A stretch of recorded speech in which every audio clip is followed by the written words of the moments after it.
안녕하세요. 모드 헤어 플란트 원장 이유진입니다. 오늘은 여성 헤어라인 디자인을 어떻게 진행하는지에 대해서 영상을 준비했습니다. 보통 환자분들이 수술 당일날 저희 진료실에 오시면 요구하시는 여러 가지 디자인들이 있습니다. 어떤 디자인들은 충분히 가능하고요. 어떤 디자인들은 조금 고민을 해봐야 돼요. 그래서 결국에는 제가 생각하는 디자인과 환자분들이 생각하는 디자인 차이가 있으면 의견 충돌을 좁히면서 이 디자인에 대해서 합의를 하는지 이런 과정에 대해서 얘기를 나누려고 합니다.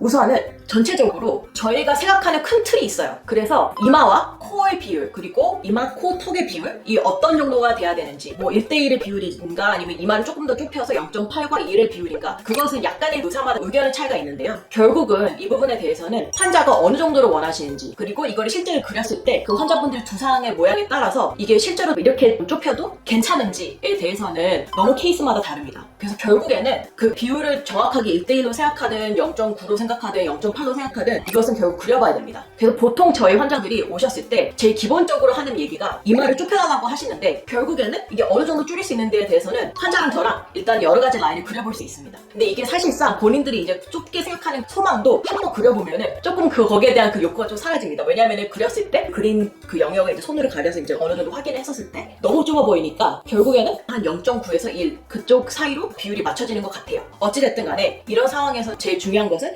그려봐야 된다, 일단은. 그리고 이 그려본 상태에서 저도 확인하고 환자분도 확인한 다음에 이 부분에 대해서 좀 자연스럽게 잘 형성이 되는지 그거 확인하는 게 제일 중요하고요. 그리고 전체적으로 이 관자놀이, 이마가 높이도 중요하지만 이 사이드가 디자인의 관자놀이를 조금 더 강조해서 내려오느냐 내려오지 않느냐에 따라서 스타일도 많이 달라집니다. 그래서 결국에는 이제 환자분들이 생각하는 미의 기준이 있으니까 거기에 대해서 충분히 생각하는 것도 중요하고, 근데 결국에는 그 미의 기준이 전체적으로 대중적으로 이제 보았을 때 너무 튀거나 너무 사회적으로 좀 이상하게 보이지 않으면은 저는 그 선 안에서 합의를 하면 된다고 생각을 합니다. 그래서 이것을 기반으로 저희 환자분 중에 한 분에 대해서 소개를 하려고 하는데요. 이분은 40대 여성이고 태어날 때부터 이마가 좀 넓으신 분이셨어요. 소망이 올백으로 이렇게 머리를 묶고 올리면서 이제 생활을 하고 싶으셨는데 이게 본인이 컴플렉스다 보니까 그게 좀 어려우시다고 합니다. 그래서 제가 어떻게 디자인했냐면, 우선은 처음 시작으로는 1대1로 노력을 했어요. 1대1로 했는데 그래도 이 그려보니까 사실상 이제 전형적으로 봤었을 때는 보통 저희가 생각하는 6.7cm 정도의 이마의 높이였는데, 그렇게 그렸는데도 환자도 좀 만족을 하지 못하고 저도 보니까 조금 더 내릴 수 있다는 생각이 들어서 6.3, 6.4 정도로 내렸는데, 내리면서 전체적으로 관자놀이를 어느 정도 적당히 내린 상태에서 그 라인을 그려봤더니 괜찮은 거예요. 그래서 그렇게 진행을 했고, 총 모수는 3,500모 정도를 진행했었고요. 사실상 기존에 있었던 헤어라인 밀도 자체를 분석해보면 환자분이 전체적으로 봤었을 때는 밀도가 아주 좋았어요. 그래서 뒤통수 밀도도 아주 좋았고요. 저희가 이제 여성 헤어라인에 대해서 또 중요한 부분이 이제 밀도인데, 너무 적게 밀도를 넣게 되면 이 상황에서는 오히려 그냥 인위적으로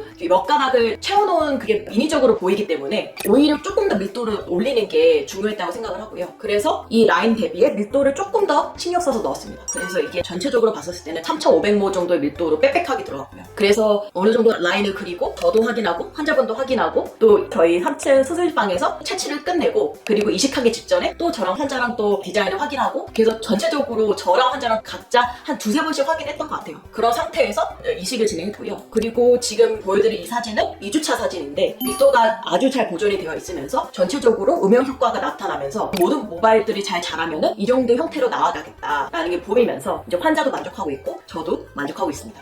그래서 결국에는 헤어라인은 저희가 생각하는 미의 기준이 있고 또 환자가 생각하는 미의 기준이 있는데, 많은 환자분들은 이마를 많이 좁히는 걸 원하시는데 약간의 적당한 영역이 있습니다. 그래서 우선은 저는 모든 옵션을 처음부터 안 된다고 말씀드리진 않아요. 왜냐면 환자분들은 신중하게 생각을 하고 저희 병원에 오셨기 때문에 저는 처음부터 안 된다고 말씀드리진 않고요. 우선은 같이 그려봅니다. 그래서 한쪽을 기반으로 이제 여기도 이렇게 이 라인을 그려보고, 또 반대편을 또 조금 더 내리는 이 라인을 그려보고, 뭐 원형으로 그려보거나 이제 웨이브로 그려보거나 관자놀이를 내리거나 올리거나 모든 옵션을 다 생각하면서 그려보는데, 결국에는 여러 가지 시도를 통해서 환자분들이 만족하는 디자인과 저도 또 어느 정도 안심이 되는 디자인을 같이 합의를 하면서 진행을 하는 겁니다. 그래서 보시는 분들 중에서 이제 헤어라인 이식을 정말로 하고 싶은데 본인이 생각하는 디자인이 맞는지 안 맞는지 잘 모르겠다, 일단은 생각을 하고 오시고요. 같이 그리면서 고민을 해보면 되는 겁니다. 그래서 너무 걱정하지 마시고요. 우선 오시는 걸 추천드립니다. 지금까지 모드 헤어 플란트 원장 이유진이었습니다.